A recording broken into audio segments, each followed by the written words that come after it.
Let's talk about The Monkey, an original Stephen King story. This version is written and directed by Osgood Perkins, and if you can see behind me, I've got a signed poster from Osgood Perkins myself. I've talked about that in a different video. Honestly, I was surprised by this movie. I didn't know very much about it. I didn't do much research, as per usual, just because I thought it'd be fun to go in like that. So obviously I had to go see this because I'm a big Stephen King fan. I'll be honest, growing up, people read the books a lot, but I ended up watching a lot of like the movie adaptations when I was a kid. Once I saw that neon sign in the beginning of the movie, I knew it was gonna be a bloody mess. I had a good bloody time. This originated as a short story in the 1980s. So the one thing I'd like to comment on first before I get into the movie is the ode to like the older music throughout the movie, because obviously when written in the 1980s, there's got to be a sense of nostalgia for the times of like the 60s and 70s. They use like older music in this movie, which I really appreciate. This movie was set in 1999 in the beginning part, but you know, time flash forward to like modern day. The two main characters are Hal and Bill. They are twins. Hal is more of a nerdier type and Bill is kind of a douche to him. Honestly, first it starts off with the origin of the monkey, of how the father of these two have the monkey, played by Adam Scott. So that's kind of fun. And you know, then it transcends into these boys who grew up without a father, longing to know their father. He was like a flight attendant, a deadbeat dad, as their mother says, left behind all of these arraignment of things, like all these random things from his travels.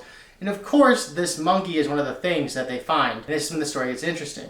I don't want to give away too much of the kills in this movie because a lot of these kills are super funny. If you're a horror fan, like, and you love like a campy vibe, this movie's gonna definitely be for you. It gets to a point where Bill and Hal really aren't getting along because Bill's kind of a douchebag to his younger brother because he was born first, you know? Spoiler alert right here. He cranks that little monkey and some shit goes down. This is like kind of the first act of the movie, so I'm gonna give it away. And I won't tell you how because you gotta watch it yourself. It ends up getting the mother. This leads to like their uncle and aunt adopting them, which puts them in Maine. This is the time that Hale really knows that this monkey is like evil and holds powers.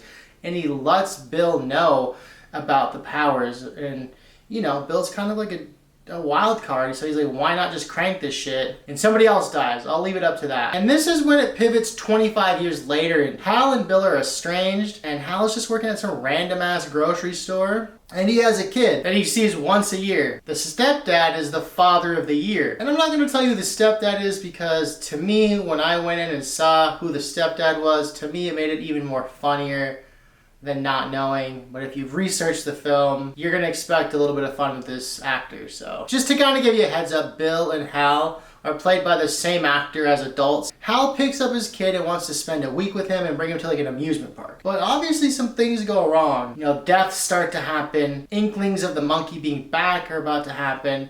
And while this is going on, let's parallel it to the other storyline. The other storyline goes back to the house that they stayed in with their aunt and uncle when they were young. She's having an estate sale and the monkey gets into somebody else's hands. They showcase that while Hal is getting to meet up with his kid. That beef that Hal and Bill had isn't dead, that's for sure. Osgood Perkins definitely lets you know that he's having fun with this movie. He's letting you know that it's okay to laugh, even though these horrendous kills are going on. I like to comment on the humor in this film, and I love how that's beautifully intertwined in this movie and showcased very well. You can just tell the actors are having fun in this project, and that would be another reason why I want you to see this. You can tell that like sometimes at points in the movie it is a bit cheesy, but it's like definitely on purpose. And the actors are having fun with it, they run with it, and they get caught up in the moment. And I'd also say by going to the theater to see this movie, it was fun to hear people laughing in the theater, and I wasn't sure what I was expecting for this movie. I was expecting to maybe be like I knew there was gonna be a lot of kills, but I'm like, is it gonna be like intense? But no, it's like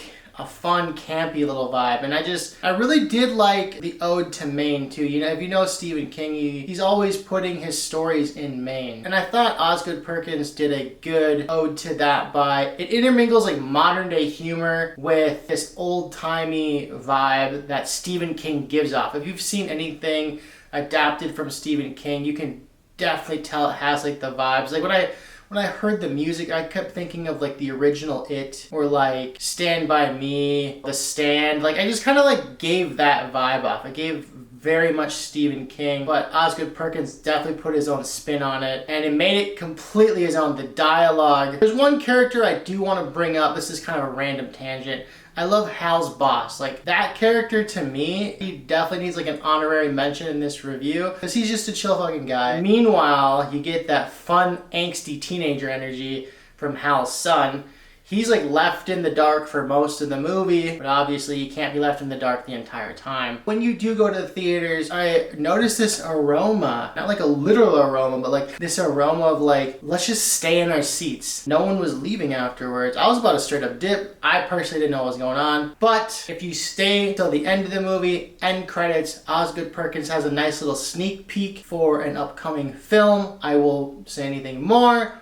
You gotta see it for yourself. What is your favorite horror movie? Make sure to comment, like, and subscribe, and let me know in the comments down below what your favorite horror movie is.